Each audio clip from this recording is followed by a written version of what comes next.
Back to news TV 84 break तो बार ਹੁਣ ਅਸੀਂ ਗੱਲਬਾਤ ਕਰਦੇ ਹਾਂ ਮੌਂਟਰੀਅਲ ਤੋਂ ਸਰਦਾਰ ਮਨਵੀਰ ਸਿੰਘ ਜੀ ਨਾਲ ਜਿਹੜੇ ਕਿ ਹਫਤਾਵਾਰੀ ਪ੍ਰੋਗਰਾਮ ਉਦਮ ਦੇ ਹੋਸਟ ਹਨ। ਇਸ ਪ੍ਰੋਗਰਾਮ ਵਿੱਚ ਹਰ ਹਫਤੇ ਡਾਕਟਰ ਅਮਰਜੀਤ ਸਿੰਘ 1 ਘੰਟਾ ਸ਼ਰੋਤਿਆਂ ਦੇ ਰੂਬਰੂ ਹੁੰਦੇ ਹਨ। ਇਹ ਪ੍ਰੋਗਰਾਮ ਹਰ ਐਤਵਾਰ ਸ਼ਾਮ ਨੂੰ 7:15 PM to 8:15 PM ਤੱਕ ਰੇਡੀਓ ਹਮਸਫਰ ਤੋਂ ਬ੍ਰੌਡਕਾਸਟ ਹੁੰਦਾ ਹੈ। ਹੁਣ ਅਸੀਂ ਸਰਦਾਰ ਮਨਵੀਰ ਸਿੰਘ ਜੀ ਨਾਲ ਮੌਂਟਰੀਅਲ ਤੋਂ ਗੱਲਬਾਤ ਕਰਾਂਗੇ ਜਿਹੜੇ ਕਿ ਇਸ ਵੇਲੇ ਸਾਡੇ ਨਾਲ ਫੋਨ ਲਾਈਨ ਤੇ ਜੁੜ ਚੁੱਕੇ ਨੇ। ਜੀ ਵੀਰ ਜੀ, ਵਾਹਿਗੁਰੂ ਜੀ ਕਾ ਖਾਲਸਾ, ਵਾਹਿਗੁਰੂ ਜੀ ਕੀ ਫਤਿਹ। ਜੀ ਭੈਣ ਜੀ ਰੀਤ ਕੌਰ ਜੀ, ਤੁਹਾਨੂੰ ਅਤੇ TV 84 ਦੇ ਸਾਰੇ ਹੀ ਦਰਸ਼ਕਾਂ ਨੂੰ ਮਨਵੀਰ ਸਿੰਘ ਵੱਲੋਂ ਵਾਹਿਗੁਰੂ ਜੀ ਕਾ ਖਾਲਸਾ, ਵਾਹਿਗੁਰੂ ਜੀ ਕੀ ਫਤਿਹ ਜੀ। ਜੀ ਵੀਰ ਜੀ, ਅੱਜ ਤੁਹਾਨੂੰ ਅਸੀਂ ਵੱਖ-ਵੱਖ ਪੰਥਕ ਮੁੱਦਿਆਂ ਦੇ ਉੱਪਰ ਗੱਲਬਾਤ ਕਰਾਂਗੇ, ਪਰ ਸਭ ਤੋਂ ਪਹਿਲਾਂ ਜਿਸ ਤਰ੍ਹਾਂ ਇੰਡੀਆ ਦੇ ਵਿੱਚ ਮੂਵੀ ਕੌਮ ਦੇ ਹੀਰੇ ਰਿਲੀਜ਼ ਜਿਹੜੀ ਹੋਣੀ ਸੀਗੀ 22 ਅਗਸਤ ਨੂੰ, ਉਹ ਬੈਨ ਕਰ ਦਿੱਤੀ ਗਈ ਹੈ। ਇਸ ਬਾਰੇ ਤੁਸੀਂ ਕੀ ਕਹਿਣਾ ਚਾਹੋਗੇ? ਜੀ ਭੈਣ ਜੀ, ਇਸ ਸਾਰੇ ਮਾਮਲੇ ਦੇ ਉੱਤੇ ਸਭ ਤੋਂ ਪਹਿਲਾਂ ਤਾਂ ਮੈਨੂੰ ਉਰਦੂ ਦੀਆਂ 2 ਲਾਈਨਾਂ ਕਿਸੇ ਸ਼ਾਇਰ ਦੀਆਂ ਲਿਖੀਆਂ ਯਾਦ ਆ ਰਹੀਆਂ ਨੇ। ਉਹ ਕਹਿੰਦੇ ਨੇ ਕਿ ਹਮ ਆਹ ਵੀ ਕਰਤੇ हैं तो हो जाते हैं बदनाम, वो कत्ल भी करते हैं तो चर्चा नहीं होता। ਹਾਂਜੀ। ਤੋ ਇਸੇ ਤਰਜ਼ ਦੇ ਉੱਤੇ ਸੱਚ ਅਤੇ ਹੱਕ ਦੀ ਆਵਾਜ਼ ਜਿਹੜੀ ਆ ਪੰਜਾਬ ਦੇ ਵਿੱਚ ਦੱਬੀ ਜਾ ਰਹੀ ਹੈ, ਹਿੰਦੁਸਤਾਨ ਦੇ ਵਿੱਚ ਦੱਬੀ ਜਾ ਰਹੀ ਹੈ। ਦੇਖੋ, ਹਿੰਦੁਸਤਾਨ ਕਹਿਣ ਨੂੰ ਤਾਂ ਦੁਨੀਆ ਦਾ ਸਭ ਤੋਂ ਵੱਡਾ ਲੋਕਤੰਤਰ ਆਪਣੇ ਆਪ ਨੂੰ ਕਲੇਮ ਕਰਦਾ, ਬਟ ਲੋਕਤੰਤਰ ਮੁਲਕ ਦੇ ਵਿੱਚ ਇੱਕ ਨਾਗਰਿਕ ਦਾ ਸਭ ਤੋਂ ਮੁੱਢਲਾ ਹੱਕ ਹੁੰਦਾ ਜੀ, ਫਰੀडम ਆਫ ਐਕਸਪ੍ਰੈਸ਼ਨ ਜੀ। ਤੇ ਸਿੱਖਾਂ ਦੇ ਮਾਮਲੇ ਵਿੱਚ ਜਾਂ ਘੱਟ ਗਿਣਤੀਆਂ ਦੇ ਮਾਮਲੇ ਦੇ ਵਿੱਚ ਹਿੰਦੁਸਤਾਨ ਦੀਆਂ ਸਰਕਾਰਾਂ ਹਮੇਸ਼ਾ ਫਰੀडम ਆਫ ਐਕਸਪ੍ਰੈਸ਼ਨ ਦੇ ਰਾਈਟ ਨੂੰ ਦੱਬਦੀਆਂ ਆ ਰਹੀਆਂ ਨੇ। ਤੇ ਸਾਨੂੰ ਇਸ ਗੱਲ ਦੇ ਵਿੱਚ ਕੋਈ ਵੀ ਭੁਲੇਖਾ ਨਹੀਂ ਹੋਣਾ ਚਾਹੀਦਾ ਕਿ ਕਿਸ ਤਰ੍ਹਾਂ ਸਾਡੀ ਆਵਾਜ਼ ਨੂੰ ਉੱਥੇ ਦੱਬਿਆ ਜਾਂਦਾ ਜੀ। ਹਾਂਜੀ ਹਾਂਜੀ, ਬਿਲਕੁਲ। ਤੇ ਵੀਰ ਜੀ, ਜਿਸ ਤਰ੍ਹਾਂ ਤੁਸੀਂ ਇੱਕ ਮੀਡੀਆ ਪਰਸਨੈਲਿਟੀ ਹੋ, I would like to ask you, ਜਿਸ ਤਰ੍ਹਾਂ ਇਸ ਕਿਸਮ ਦੇ ਇਸ਼ੂ ਤੇ ਇੰਡੀਆ ਦੇ ਮੀਡੀਆ ਲਾਈਨ ਦਾ ਕੀ ਰੋਲ ਹੈ ਅਤੇ ਬਾਹਰਲੇ ਮੀਡੀਆ ਦਾ ਤੁਸੀਂ ਕਿਵੇਂ ਮੁਲਾਂਕਣ ਕਰਦੇ ਹੋ, ਇਸ ਬਾਰੇ ਵੀ ਸਾਡੇ ਦਰਸ਼ਕਾਂ ਨੂੰ ਦੱਸੋ। ਜੀ ਭੈਣ ਜੀ, ਦੇਖੋ, ਜਿਹੜਾ ਇੰਡੀਆ 'ਚ ਮੀਡੀਆ ਹੈ, ਇੱਕਾ ਦੁੱਕਾ ਸਾਫ਼ ਰਿਪੋਰਟਰਾਂ ਨੂੰ ਛੱਡ ਕੇ ਜਾਂ ਇੱਕਾ ਦੁੱਕਾ ਮੀਡੀਆ ਅਦਾਰਿਆਂ ਨੂੰ ਛੱਡ ਕੇ ਬਾਕੀ ਸਭ ਦਾ ਤਾਂ ਤੁਹਾਨੂੰ ਪਤਾ ਹੀ ਹੈ ਰੋਲ ਹਮੇਸ਼ਾ ਤੋਂ ਹੀ ਉਸ ਸਰਕਾਰੀ ਤੰਤਰ ਦੀ ਗੁਲਾਮੀ ਦੇ ਵਿੱਚ ਉਸਦੇ ਹੱਕ ਦੇ ਵਿੱਚ ਭੁਗਤਦਾ ਰਿਹਾ ਹੈ। ਬਟ ਅਫਸੋਸ ਹੁੰਦਾ ਹੈ ਜਦ ਅਸੀਂ ਉਸ ਗੁਲਾਮੀ ਦੀਆਂ ਜੰਜੀਰਾਂ ਤੋਂ ਦੂਰ ਬੈਠੇ ਹਾਂ, ਕੋਹਾਂ ਤੋਂ ਮੀਲਾਂ ਦੂਰ ਬੈਠੇ ਹਾਂ, ਜਿੱਥੇ ਇੱਥੇ ਮੀਡੀਆ ਪਰਸਨੈਲਿਟੀਜ਼ ਸੱਚ ਬਾਹਰ ਲਿਆਉਣ ਲਈ ਆਪਣੀਆਂ ਜਾਨ ਵੀ ਦਾਅ ਤੇ ਲਾ ਦਿੰਦੀਆਂ ਨੇ। ਇਹ ਘਟਨਾਵਾਂ ਵੀ ਆਪਾਂ ਨੂੰ ਕੁਝ ਚਿਰ ਦੇ ਵਿੱਚ ਦੇਖਣ ਨੂੰ ਮਿਲੀਆਂ। ਇੱਕ ਤਾਜ਼ੀ ਘਟਨਾ ਹੈ ਜੀ, ਇੱਕ ਰਿਪੋਰਟਰ ਦੀ ਜਿਸ ਦਾ ਸਿਰ ਵੀ ਕਲਮ ਕਰ ਦਿੱਤਾ। ਸੋ ਮੇਰੇ ਕਹਿਣ ਦਾ ਮਤਲਬ ਇਹ ਹੈ ਕਿ ਜਿੱਥੇ ਇਹਨਾਂ ਮੁਲਕਾਂ ਦੇ ਵਿੱਚ ਐਸੇ ਮੀਡੀਆਕਾਰ ਵਸਦੇ ਨੇ, ਉੱਥੇ ਦੂਸਰੇ ਪਾਸੇ ਅਸੀਂ ਦੇਖੀਏ ਕਿ ਜਿਹੜਾ ਸਾਡਾ ਹਿੰਦੁਸਤਾਨੀ ਮੀਡੀਆ ਇੱਥੇ ਜਾਂ ਪੰਜਾਬੀ ਮੀਡੀਆ ਵੀ ਹੈ, ਉਹ ਇਹਨਾਂ ਚੀਜ਼ਾਂ ਨੂੰ ਕਿਸੇ ਹੋਰ ਹੀ ਨਜ਼ਰ ਦੇ ਨਾਲ ਪੇਸ਼ ਕਰਦਾ। ਹੁਣ ਪਤਾ ਨਹੀਂ ਕੀ ਉਹਨਾਂ ਦੀ ਇਹਦੇ ਵਿੱਚ ਕੀ ਉਹਨਾਂ ਦੇ ਮੰਤਵ ਜਾਂ ਸਵਾਰਥ ਜੁੜੇ ਹੋਏ ਨੇ। ਇੱਕ ਛੋਟੀ ਜੀ ਤੁਹਾਨੂੰ ਮੈਂ ਐਗਜ਼ਾਮਪਲ ਦੇਣਾ ਚਾਹੁੰਦਾ ਜੀ ਕਿ ਟੋਰਾਂਟੋ ਦੇ ਵਿੱਚ ਕੁਝ ਰੇਡੀਓ ਚੈਨਲ ਚੱਲਦੇ ਨੇ, ਔਰ ਜਦ ਹੀ ਇਹ ਮੂਵੀ ਜਿਹਦੇ ਤੇ ਬੈਨ ਲੱਗਾ ਹੈ, ਉਹਨਾਂ ਨੂੰ ਜਿੱਦਾਂ 1-2 ਨੂੰ ਛੱਡ ਕੇ ਬਾਕੀਆਂ ਨੂੰ ਚਾਅ ਜਿਹਾ ਚੜਿਆ ਹੋਇਆ ਹੈ। ਔਰ ਇਹ ਮੈਂ ਯਾਦ ਕਰਾ ਦੇਣਾ ਚਾਹੁੰਦਾ ਕਿ ਇਹ ਉਹੀ ਮੀਡੀਆ ਹੈ ਜੀ ਜਿਹੜਾ ਥੋੜੀ ਦੇਰ ਪਹਿਲਾਂ ਇੱਕ ਪੰਜਾਬ 84 ਨਾਂ ਦੀ ਮੂਵੀ ਆਈ ਸੀ ਜੀ। ਹਾਂਜੀ। ਤੇ ਉਸ ਮੂਵੀ ਨੂੰ ਬੜਾ ਇਹਨਾਂ ਨੇ ਵੱਧ ਚੜ ਕੇ ਪ੍ਰਮੋਟ ਕੀਤਾ ਸੀ ਕਿ ਦੇਖੋ ਜੀ, ਬਹੁਤ ਵਧੀਆ ਐਕਟਿੰਗ ਹੈ, ਕਲਾਸਮਿਕ ਐਕਟਿੰਗ ਹੈ। ਤੇ ਇਸ ਤੋਂ ਇਲਾਵਾ ਜਿਹੜੀ ਸੱਚ ਦੇ ਆਧਾਰ ਦੇ ਉੱਤੇ ਬਣਾਈ ਗਈ ਫਿਲਮ ਹੈ, ਉਹ ਇਹਨਾਂ ਨੂੰ ਭਾਵਨਾਵਾਂ ਨੂੰ ਠੇਸ ਪਹੁੰਚਾਉਣ ਵਾਲੀ ਲੱਗਦੀ ਹੈ। ਹੁਣ ਦੇਖੋ, ਦੇਖਣ ਵਾਲੀ ਗੱਲ ਇਹ ਹੈ ਕਿ ਭਾਵਨਾਵਾਂ ਨੂੰ ਠੇਸ, ਹੁਣ ਜਿਹੜੀ ਤਾਂ ਮੂਵੀ ਦੇ ਵਿੱਚ ਕਰੈਕਟਰ ਜਿਹੜਾ ਹੈ, ਪੰਜਾਬ 84 ਦੀ ਮੈਂ ਗੱਲ ਕਰ ਰਿਹਾ ਮੂਵੀ ਦੀ, ਉਹ ਕਰੈਕਟਰ ਹਾਲਾਤਾਂ ਤੋਂ ਤੰਗ ਆ ਕੇ ਇੱਕ ਲਹਿਰ ਦੇ ਵਿੱਚ ਸ਼ਾਮਲ ਹੁੰਦਾ ਹੈ ਔਰ ਉਸ ਦੇ ਵਿੱਚ ਉਹ ਜੂਝਦਾ ਹੈ। ਚਲੋ ਠੀਕ ਹੈ, ਕੁਝ ਲੋਕਾਂ ਦਾ ਅਜਿਹਾ ਵੀ ਹੋਇਆ ਹੋਏਗਾ, ਐਂਡ ਦੇ ਵਿੱਚ ਆ ਕੇ ਉਹ ਕਰੈਕਟਰ ਜਿਹੜਾ ਉਹ ਲਹਿਰ ਨੂੰ ਵੀ ਗਲਤ ਸਾਬਿਤ ਕਰ ਦਿੰਦਾ ਹੈ। ਇਸ ਦੇ ਉਲਟ ਜਿਹੜੇ ਵਾਕਿਆ ਹੀ ਜਿਨ੍ਹਾਂ ਸ਼ੂਰਵੀਰ ਯੋਧਿਆਂ ਨੇ ਆਪਣੀ ਕੌਮ ਦੀ ਟੱਠੀ ਹੋਈ ਪੱਗ ਨੂੰ ਚੱਕ ਕੇ ਦੁਬਾਰਾ ਕੌਮ ਦੇ ਸਿਰ ਦੇ ਉੱਤੇ ਰੱਖਿਆ, ਜੇ ਉਹਨਾਂ ਦੇ ਜੀਵਨ ਤੇ ਸੰਬੰਧਿਤ ਕੋਈ ਮੂਵੀ ਬਣਦੀ ਹੈ ਤਾਂ ਉਹ ਇਹਨਾਂ ਨੂੰ ਲੱਗਦੀ ਹੈ ਜੀ ਕਿ ਇਹ ਫਿਰਕੂ ਮੂਵੀ ਆ ਜਾਂ ਇਸ ਤਰ੍ਹਾਂ ਦੀਆਂ ਮੂਵੀਆਂ ਨਹੀਂ। ਸੋ ਸਮਝ ਨਹੀਂ ਆ ਰਹੀ ਕਿ ਇਸ ਤਰ੍ਹਾਂ ਦਾ ਰੋਲ ਇਸ ਮੀਡੀਆ ਦਾ ਕਿਉਂ ਹੈ ਜੀ। ਹਾਂਜੀ, ਬਿਲਕੁਲ ਬਿਲਕੁਲ ਵੀਰ ਜੀ।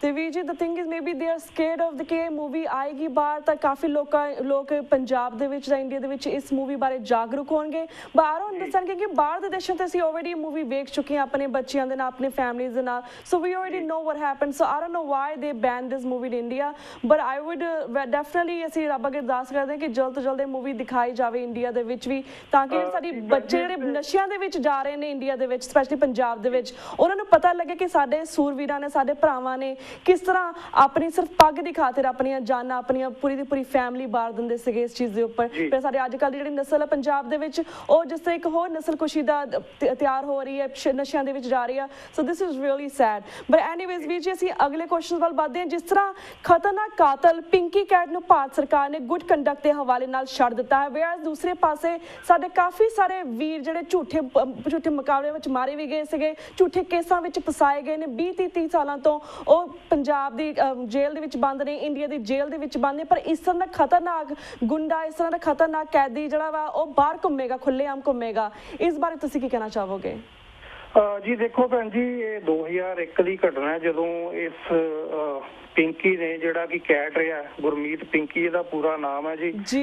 ਤੇ ਤੁਹਾਨੂੰ ਪਤਾ ਹੈ ਕਿ ਪਿਛਲੇ ਦਿਨਾਂ ਦੇ ਵਿੱਚ ਡੀਜੀਪੀ ਵਿਰਕ, ਪੰਜਾਬ ਪੁਲਿਸ ਦੇ ਡੀਜੀਪੀ ਵਿਰਕ ਨੇ ਇਸ ਗੱਲ ਦਾ ਸ਼ਰੇਆਮ ਕਬੂਲ ਕੀਤਾ ਹੈ ਕਿ ਕੈਟ ਜਿਹੜੇ ਨੇ, ਜਿਹਨੂੰ ਅਸੀਂ ਕਾਲੀਆਂ ਬਿੱਲੀਆਂ ਦੇ ਨਾਂ ਨਾਲ ਕਹਿੰਦੇ ਆ, 300 ਤੋਂ ਵੱਧ ਕੈਟ ਹਜੇ ਵੀ ਉਹਨਾਂ ਦੀ ਰਹਿਨੁਮਾਈ ਦੇ ਹੇਠ ਪਲ ਰਹੇ ਨੇ। ਹਾਂਜੀ, ਔਰ ਉਹਨਾਂ ਦੇ ਵਿੱਚੋਂ ਬਹੁਤ ਸਾਰੇ ਪੰਜਾਬ ਪੁਲਿਸ ਦੇ ਵਿੱਚ ਹਜੇ ਵੀ ਅਹੁਦਿਆਂ ਤੇ ਬਿਰਾਜਮਾਨ ਨੇ, ਤੇ ਜਿਨ੍ਹਾਂ ਦੇ ਵਿੱਚੋਂ ਪਿੰਕੀ ਵੀ ਇੱਕ ਸੀ। 2001 ਦੀ ਇਸ ਘਟਨਾ ਦੇ ਵਿੱਚ ਇੱਕ ਨੌਜਵਾਨ ਬੱਚਾ ਜਿਹੜਾ ਆਪਣੇ ਘਰ ਦੇ ਬਾਹਰ ਇਸ ਖੜੇ ਹੋਏ, ਇਹ ਪਿੰਕੀ ਕੈਟ ਜਿੱਥੇ ਉੱਥੇ ਖੜਾ ਸ਼ਰਾਬ ਪੀ ਰਿਹਾ ਸੀ, ਉਹਨੇ ਸਿਰਫ ਆਪਣੇ ਘਰ ਵਿੱਚ ਦਾਖਲ ਹੋਣ ਲਈ, ਆਪਣੀ ਗੱਡੀ ਅੰਦਰ ਕਰਨ ਲਈ ਇੱਥੋਂ ਇਜਾਜ਼ਤ ਮੰਗੀ, ਤੇ ਇਸ ਵਹਿਸ਼ੀ ਦਰਿੰਦੇ ਨੇ ਗੋਲੀ ਮਾਰ ਦਿੱਤੀ ਉਸ ਨੌਜਵਾਨ ਦੇ ਸਿਰ ਦੇ ਵਿੱਚ। ਹਾਂਜੀ, ਤੋ ਜੋ ਨੁਕਸਾਨ ਇਹਨੇ ਸਿੱਖ ਸਫਾਂ ਦੇ ਵਿੱਚ ਖਾੜਕੂਵਾਦ ਦੇ ਦੌਰਾਨ ਵਿੱਚ ਕੈਟ ਬਣ ਕੇ ਕੀਤਾ, ਉਹ ਤਾਂ ਚਲੋ ਇੱਕ ਅਲੱਗ ਵਿਸ਼ਾ, ਮੇਰਾ ਖਿਆਲ ਹੈ ਸਾਰਾ ਪੰਥ ਨੂੰ ਜਾਣਦਾ। ਪਰ ਜੇ ਅਸੀਂ ਦੂਸਰੀ ਧਿਰ ਨੂੰ ਵੀ ਨਾਲ ਆਪਣੇ ਖੜਾ ਕਰੀਏ, ਚਲੋ ਅਸੀਂ ਬਾਕੀ ਭਾਈਚਾਰਿਆਂ ਨੂੰ ਵੀ ਖੜਾ ਕਰੀਏ, ਬਟ ਇੱਕ ਨੌਜਵਾਨ ਦੇ ਸਿਰ ਦੇ ਵਿੱਚ ਸਿਰਫ ਰਸਤਾ ਮੰਗਣ ਤੇ ਗੋਲੀ ਮਾਰ ਦੇਣੀ, ਇਸ ਤੋਂ ਵੱਡਾ ਮੇਰਾ ਖਿਆਲ ਹੈ, ਇਸ ਨੂੰ ਕੋਈ ਵੀ ਡਿਨਾਈ ਨਹੀਂ ਕਰ ਸਕਦਾ ਕਿ ਹਿਊਮਨ ਰਾਈਟ ਦਾ ਕਿੱਡਾ ਵੱਡਾ ਘਾਣ ਹੈ ਔਰ ਕਿੱਡਾ ਵੱਡਾ ਜ਼ੁਲਮ ਹੈ ਜੀ। ਔਰ ਇਸ ਬੰਦੇ ਨੇ ਉਸ ਤੋਂ ਬਾਅਦ ਝੂਠਾ ਇਹਨੇ FIR ਦਰਜ ਕੀਤਾ, ਉਹਦੇ ਵਿੱਚ ਉਸ ਮੁੰਡੇ ਦੇ ਫਾਦਰ ਨੂੰ ਵੀ ਇਹਨੇ ਗੋਲੀ ਮਾਰੀ, ਔਰ ਦੋਨਾਂ ਦੇ ਵਿੱਚ ਆਪਸੀ ਮੁਕਾਬਲਾ ਇਹਨੇ ਦਿਖਾਉਣ ਦੀ ਕੋਸ਼ਿਸ਼ ਕੀਤੀ। ਬਟ ਉੱਥੇ ਵੱਡੇ ਪੱਧਰ ਦੇ ਉੱਤੇ ਲੁਧਿਆਣੇ ਦੇ ਵਿੱਚ ਪ੍ਰੋਟੈਸਟ ਹੋਏ, ਤੇ ਮੈਂ ਵੀ ਉਸ ਦੇ ਵਿੱਚ ਸ਼ਾਮਲ ਸੀ ਜੀ। ਉਸ ਵਕਤ ਮੈਂ ਉੱਥੇ ਪੰਜਾਬ 'ਚ ਹੀ ਰਹਿੰਦਾ ਸੀ ਜੀ। ਸੋ ਕਾਫੀ ਪ੍ਰੈਸ਼ਰ ਦੇ ਚੱਲਦਿਆਂ ਇਸ ਨੂੰ ਆਤਮ ਸਮਰਪਣ ਕਰਨਾ ਪਿਆ, ਔਰ ਇਸ ਨੂੰ ਕੇਸ ਇਹਦਾ ਕਿੰਨਾ ਘਟਨਾਈਆਂ ਦੇ ਵਿੱਚੋਂ ਲੰਘਿਆ, ਕਿੰਨਾ ਤਕਲੀਫਾਂ ਦੇ ਵਿੱਚੋਂ ਲੰਘ ਕੇ ਉਹਨਾਂ ਨੇ ਇਸ ਕੇਸ ਨੂੰ ਜਿੱਤਿਆ, ਔਰ ਇਸ ਨੂੰ ਉਮਰ ਕੈਦ ਦੀ ਸਜ਼ਾ ਹੋਈ ਜੀ। ਠੀਕ ਹੈ ਜੀ। ਹੁਣ ਦੇਖੋ, ਉਮਰ ਕੈਦ ਦਾ ਮਤਲਬ ਸੁਪਰੀਮ ਕੋਰਟ ਸਪਸ਼ਟ ਕਰ ਚੁੱਕੀ ਹੈ ਪਿਛਲੇ ਦਿਨਾਂ ਦੇ ਵਿੱਚ ਕਿ ਉਮਰ ਕੈਦ ਦਾ ਮਤਲਬ ਹੈ ਜੀ ਕਿ ਸਾਰੀ ਉਮਰ ਜੇਲ੍ਹ ਦੇ ਵਿੱਚ, ਤੇ ਜੇਕਰ ਉਸਦੀ ਸਿਫਾਰਿਸ਼ ਵੀ ਕਰਨੀ ਹੋਵੇ ਤਾਂ ਘੱਟ ਤੋਂ ਘੱਟ 14 ਸਾਲ ਉਸ ਬੰਦੇ ਨੂੰ ਜੇਲ੍ਹ ਕੱਟਣੀ ਜ਼ਰੂਰੀ ਹੈ ਜੇ ਉਸ ਨੂੰ ਪਹਿਲਾਂ ਛੱਡਿਆ ਵੀ ਜਾਣਾ ਹੋਵੇ। ਪਰ ਇਸ ਪਿੰਕੀ ਕੈਟ ਦੇ ਮਾਮਲੇ ਦੇ ਵਿੱਚ ਉਹਨੂੰ 7 ਸਾਲ ਟੋਟਲ ਹੋਏ ਨੇ, ਉਹਦੇ ਵਿੱਚੋਂ ਵੀ ਮੇਰਾ ਖਿਆਲ ਨਹੀਂ ਕਿ 4 ਸਾਲ ਤੋਂ ਵੱਧ ਇਹ ਬੰਦਾ ਜੇਲ੍ਹ ਦੇ ਵਿੱਚ ਰਿਹਾ। ਹਾਂਜੀ, ਔਰ ਇਸ ਬੰਦੇ ਨੂੰ ਛੱਡਿਆ ਜਾ ਰਿਹਾ, ਇਸ ਵਹਿਸ਼ੀ ਦਰਿੰਦੇ ਨੂੰ। ਉਸ ਤੋਂ ਉਲਟ ਜਿਹੜੇ ਸਾਡੇ ਸਿੱਖ ਨੌਜਵਾਨ ਨੇ, ਜਿਨ੍ਹਾਂ ਦੇ ਬਿਨਾਂ ਕਸੂਰ ਤੋਂ, ਬਿਨਾਂ ਸਬੂਤਾਂ ਤੋਂ ਜੇਲ੍ਹ ਦੇ ਵਿੱਚ 18 ਸਾਲ ਰੱਖਿਆ ਹੋਇਆ, ਉਹਨਾਂ ਬਾਰੇ ਇਹ ਜਿਹੜੀ ਅਬਦਾਲੀ ਦਲ ਬਾਦਲ ਹੈ ਪੰਜਾਬ ਦਾ, ਇਹਨਾਂ ਦੀਆਂ ਅੱਖਾਂ ਬੰਦ ਹੋ ਰਹੀਆਂ ਨੇ। ਸੋ ਸਾਨੂੰ ਇਹ ਸਮਝਣਾ ਚਾਹੀਦਾ। ਔਰ ਭੈਣ ਜੀ, ਮੈਂ ਇੱਥੇ ਇਹ ਵੀ ਦੱਸਣਾ ਚਾਹਾਂ ਕਿ ਪਿਛਲੇ 68 ਸਾਲ ਭਾਰਤ ਨੂੰ ਅਖੌਤੀ ਤੌਰ ਤੇ ਆਜ਼ਾਦ ਹੋਏ ਨੂੰ ਹੋ ਚੁੱਕੇ ਨੇ, ਔਰ ਪਿਛਲੇ ਸਾਲਾਂ ਦੇ ਵਿੱਚ ਇੱਕ ਵੀ ਸੂਰਜ, ਪਹਿਲਾਂ ਅਸੀਂ ਕਹਿੰਦੇ ਸੀ ਕਿ ਇੱਕ ਵੀ ਸੂਰਜ ਐਸਾ ਨਹੀਂ ਚੜਿਆ ਜਿਸ ਦਿਨ ਸਾਨੂੰ ਉੱਥੇ ਇਹ ਅਹਿਸਾਸ ਹੋਇਆ ਹੋਵੇ ਕਿ ਅਸੀਂ ਆਜ਼ਾਦ ਆ। ਪਰ ਜਦ ਦੀ ਇਹ ਮੋਦੀ ਸਰਕਾਰ ਆਈ ਹੈ, ਇਸਨੇ ਇੱਕ ਵੀ ਸੂਰਜ ਐਸਾ ਨਹੀਂ ਚੜਿਆ ਕਿ ਇਸਨੇ ਸਾਨੂੰ ਅਹਿਸਾਸ ਨਾ ਕਰਵਾਇਆ ਹੋਵੇ ਕਿ ਅਸੀਂ ਉੱਥੇ ਗੁਲਾਮ ਹਾਂ। ਜੀ ਬਿਲਕੁਲ ਵੀਰ ਜੀ। ਤੇ ਵੀਰ ਜੀ, ਜਿਸ ਤਰ੍ਹਾਂ ਕਿ ਜਦ ਦੀ ਮੋਦੀ ਸਰਕਾਰ ਆਈ ਹੈ, ਜਾਂ ਫਿਰ ਜਦ ਦੀ ਸਾਡੀ ਨਕੰਮੀ ਪੰਜਾਬ ਸਰਕਾਰ ਹੈਗੀ ਹੈ ਬਾਦਲ ਅਕਾਲੀ ਦਲਾਂ ਦੀ, ਤਦ ਤੋਂ ਸਾਨੂੰ RSS ਜਿਹੜੇ ਮੁਖੀ ਹੁੰਦੇ ਆ, RSS ਦੇ ਪ੍ਰਧਾਨ ਜਿਹੜਾ ਮੋਹਨ ਭਾਗਵਤ ਹੈ, ਉਹ ਸਾਨੂੰ ਬਾਰ-ਬਾਰ ਹਮੇਸ਼ਾ ਹਿੰਦੂਆਂ ਦਾ ਹਿੱਸਾ ਕਹਿੰਦਾ, ਹਿੰਦੂਆਂ ਦਾ ਅੰਗ ਕਹਿੰਦਾ। ਈਵਨ ਤਾਂ ਪੰਜਾਬ ਦੀਆਂ ਜਥੇਬੰਦੀਆਂ ਤੇ ਇਸ ਚੀਜ਼ ਦੇ ਉੱਪਰ ਕੋਈ ਬਿਆਨ ਨਹੀਂ ਦਿੰਦੀਆਂ। ਪਰ ਬੀਇੰਗ ਔਨ TV 84, ਤੁਸੀਂ ਦਰਸ਼ਕਾਂ ਨੂੰ ਕੀ ਕਹਿਣਾ ਚਾਹੋਗੇ? ਤੁਸੀਂ ਇਸ ਜਵਾਬ ਦੇ ਵਿੱਚ ਕੀ ਕਹਿਣਾ ਚਾਹੋਗੇ? ਜੀ ਦੇਖੋ, ਇਹਨਾਂ ਦਾ ਤਾਂ ਬੜਾ ਸਾਫ਼ agenda Mohan Bhagwat and party ਦਾ ਔਰ ਮੋਦੀ ਦਾ, ਜਿਸ ਦੇ ਇਹ ਏਜੰਡਾ ਇਹਨਾਂ ਦਾ ਹੁਣ ਦਾ ਨਹੀਂ ਹੈ, ਪਿਛਲੇ 100 ਸਾਲ ਦੀ ਤਿਆਰੀ ਹੈ। ਤੇ 100 ਸਾਲ ਦੇ ਵਿੱਚ ਇਹਨਾਂ ਨੇ ਆਪਣਾ ਰਾਜ ਭਾਗ ਪੱਕੇ ਤੌਰ ਤੇ ਹੁਣ ਕਾਇਮ ਕੀਤਾ ਔਰ ਇਸ ਦੇ ਵਿੱਚ ਹਿੰਦੁਸਤਾਨ ਦੀ ਜਨਤਾ ਵੀ ਬਰਾਬਰ ਦੀ ਜ਼ਿੰਮੇਵਾਰ ਹੈ, ਕਿਉਂਕਿ ਇਹ ਹੁਣ ਚਾਹੁੰਦੇ ਨੇ ਕਿ ਅਸੀਂ ਦੇਖੋ ਇਹਨਾਂ ਦੇ ਜੇ ਅਸੀਂ ਬਿਆਨਾਂ ਦੇ ਉੱਤੇ ਜਾਈਏ, ਇਹਨਾਂ ਦਾ ਹਰ ਦੁਮਸ਼ੱਲਾ ਹੁਣ ਇਸ ਗੱਲ ਦੀ ਗਵਾਹੀ ਭਰ ਰਿਹਾ। ਈਵਨ ਇਹਨਾਂ ਨੂੰ ਪਾਕਿਸਤਾਨ ਨੂੰ ਵੀ ਨਹੀਂ ਹੈ, ਅੱਜ ਜਾਂ ਕੱਲ ਦਾ ਅਸ਼ੋਕ ਸਿੰਘਲ ਦਾ ਵੀ ਬਿਆਨ ਹੈ ਕਿ ਪਾਕਿਸਤਾਨ ਨੂੰ ਵੀ ਅਸੀਂ ਆਪਣੇ ਵਿੱਚ ਜ਼ਬਤ ਕਰ ਲਵਾਂਗੇ। ਸੋ ਐਸੇ ਦੇ ਵਿੱਚ ਐਸੇ ਖਤਰਨਾਕ ਮਨਸੂਬਿਆਂ ਵਾਲੀ ਇਹ ਪਾਰਟੀ ਹੈ ਤੇ ਇਹ ਅਕਾਲੀ ਦਲ ਬਾਦਲ ਇਹਨਾਂ ਦੇ ਭਾਈਵਾਲ ਬਣੇ ਹੋਏ ਨੇ ਔਰ ਸਾਨੂੰ ਬਿਲਕੁਲ ਸੋਚਣਾ ਚਾਹੀਦਾ ਕਿ ਅਸੀਂ ਇਹਨਾਂ ਨਾਲ ਕਿਵੇਂ ਨਜਿੱਠਣਾ। ਤੇ ਇਹ ਜਿਹੜੇ ਬਾਰ-ਬਾਰ ਦਾਵਾ ਕਰਦੇ ਨੇ ਕਿ ਇਹ ਸਾਰੀਆਂ ਜੋ ਵੀ ਹਿੰਦੁਸਤਾਨ ਦੇ ਵਿੱਚ ਸਾਰੀਆਂ ਕੌਮਾਂ ਨੇ ਉਹ ਸਾਰੀਆਂ ਹਿੰਦੂਤਵ ਦਾ ਹਿੱਸਾ ਨੇ, ਕੋਈ ਜਵਾਮੀ ਜਾਂ ਗੁਲਾਮੀ ਨਹੀਂ ਕਰ ਰਹੇ।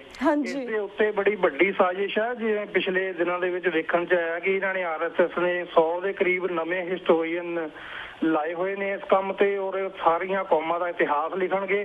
ਸਾਨੂੰ ਤਿਆਰ ਰਹਿਣਾ ਚਾਹੀਦਾ ਕਿ ਸਾਡੇ ਸ਼ੂਰਵੀਰ ਯੋਧਿਆਂ ਨੂੰ ਜਦ ਇਹ ਹਿੰਦੂ ਲਿਖ ਦੇਣਗੇ ਇਤਿਹਾਸ ਦੇ ਵਿੱਚ ਫੇਰ ਬਦਲ ਕਰਕੇ। ਔਰ ਇਸੇ ਕੜੀ ਦਾ ਇੱਕ ਪਹਿਲੂ ਹੈ ਕਿ ਜੋ ਇਹਨਾਂ ਨੇ ਤੋਸ਼ਾਖਾਨਾ ਸਾਡਾ ਲੁੱਟਿਆ ਅਕਾਲ ਤਖ਼ਤ ਸਾਹਿਬ ਤੋਂ ਸ੍ਰੀ ਹਰਿਮੰਦਰ ਸਾਹਿਬ ਤੋਂ ਦਰਬਾਰ ਸਾਹਿਬ ਕੰਪਲੈਕਸ ਦੇ ਵਿੱਚੋਂ, ਔਰ ਇਸੇ ਨੀਤੀ ਦੇ ਤਹਿਤ ਇਹਨਾਂ ਨੇ ਉਹ ਗਵਰਨ ਕੀਤਾ ਹੋਇਆ ਕਿ ਉਸ ਦੇ ਵਿੱਚ ਫੇਰ ਬਦਲ ਕਰਕੇ ਸਾਨੂੰ ਹਿੰਦੂ ਦੱਸ ਸਕਣ। ਹਾਂਜੀ, ਬਿਲਕੁਲ ਬਿਲਕੁਲ ਵੀਰ ਜੀ, ਇਹਨਾਂ ਤੋਂ ਸੁਚੇਤ ਹੋਣ ਦੀ ਲੋੜ ਹੈ ਔਰ ਇਹ ਸਾਨੂੰ ਦੇਖਣਾ ਪਵੇਗਾ ਕਿ ਅਸੀਂ ਕਿਵੇਂ ਇਹਨਾਂ ਤੋਂ ਬਚਣਾ। ਜੀ ਬਿਲਕੁਲ ਵੀਰ ਜੀ, ਦੈਟਸ ਦ ਰੀਜ਼ਨ ਕਿ ਤੁਹਾਡੇ ਵਰਗੇ ਸ਼ਖਸੀਅਤਾਂ ਜਿਹੜੀ ਕਿ ਤੁਸੀਂ ਮੌਂਟਰੀਅਲ ਦੇ ਵਿੱਚ ਤੁਸੀਂ ਰੇਡੀਓ ਪ੍ਰੋਗਰਾਮ ਚਲਾਉਂਦੇ ਹੋ ਜਾਂ ਸਾਡੇ ਵਰਗੇ TV 84 ਚਾਹੁੰਦੇ, ਸਾਡਾ ਤਾਂ ਇਹੀ ਸਾਡਾ ਉਪਰਾਲਾ ਰਹਿੰਦਾ ਸਾਰੇ ਚੈਨਲਾਂ ਦਾ ਕਿ ਅਸੀਂ ਜ਼ਿਆਦਾ ਤੋਂ ਜ਼ਿਆਦਾ ਅਵੇਅਰਨੈਸ ਲੈ ਕੇ ਆ ਸਕੀਏ ਆਪਣੀ ਸਿੱਖ ਕੌਮ ਦੇ ਵਿੱਚ।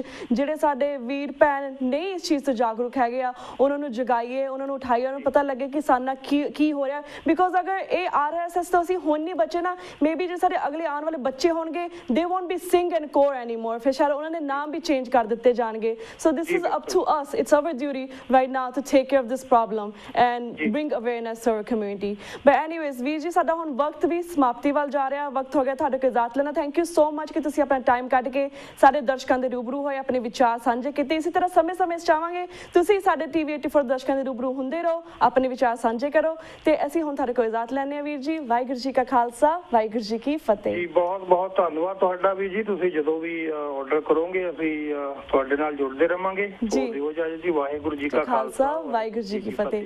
ਵਿਊਅਰਸ, ਇਜਾਜ਼ਤ ਟਾਈਮ ਹੋ ਗਿਆ, ਤੁਹਾਡੇ ਕੋਲ ਇਜਾਜ਼ਤ ਲੈਂਦਾ। ਮੰਡੇ ਨੂੰ ਮਿਲਾਂਗੇ ਸੇਮ ਟਾਈਮ ਸੇਮ ਸ਼ੋ ਤੇ, ਤਦ ਤੱਕ ਲਈ ਵਾਹਿਗੁਰੂ ਜੀ ਕਾ ਖਾਲਸਾ, ਵਾਹਿਗੁਰੂ ਜੀ ਕੀ ਫਤਿਹ।